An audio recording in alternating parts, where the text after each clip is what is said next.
নমস্কার বন্ধুরা, উপন্যাসের পাতায় সবাইকে স্বাগত। 31 ডিসেম্বর আমরা গিয়েছিলাম হাবড়া বাণীপুরের লোক উৎসব মেলায়। বলা হয় এটি পশ্চিমবঙ্গের দ্বিতীয় বৃহত্তম মেলা। শান্তিনিকেতনের পৌষ মেলার পরেই এটির স্থান। এবছর বাণীপুরের মেলা 70তম বর্ষে পদার্পণ করল। মেলাটা এতটাই বড় ছিল যে একদিনে পুরো মেলাটা ঘুরে দেখা সম্ভব ছিল না। যতটুকু ঘুরেছি, 3টি মঞ্চে সাংস্কৃতিক অনুষ্ঠান হচ্ছে আমরা দেখেছি। প্রায় 1,500-এর ওপরে স্টল ছিল এই মেলায়। বিভিন্ন ধরনের রাইড থেকে শুরু করে খাবার দাবার, ফার্নিচার, এমনকি টিভি, ফ্রিজ, এসি, সেগুলোরও স্টল ছিল এই মেলাতে। এই মেলার বিশেষত্ব হলো গ্রামীণ লোকসংস্কৃতি। বিভিন্ন ধরনের হস্তশিল্পের নিদর্শন পাওয়া যায় এই মেলাতে।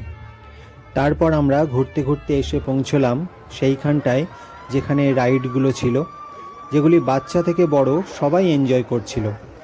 তোমরা দেখতেই পাচ্ছ, এই সেই ভয়ঙ্কর সুনামি রাইড যেখানে মানুষের ভিড় ছিল সবচেয়ে বেশি। আর তার পাশেই ছিল জলপরি শো।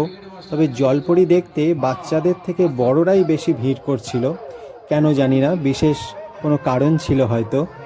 এছাড়া মরণ কূপের মধ্যে বাইক চালানোর শো চলছিল এখানে।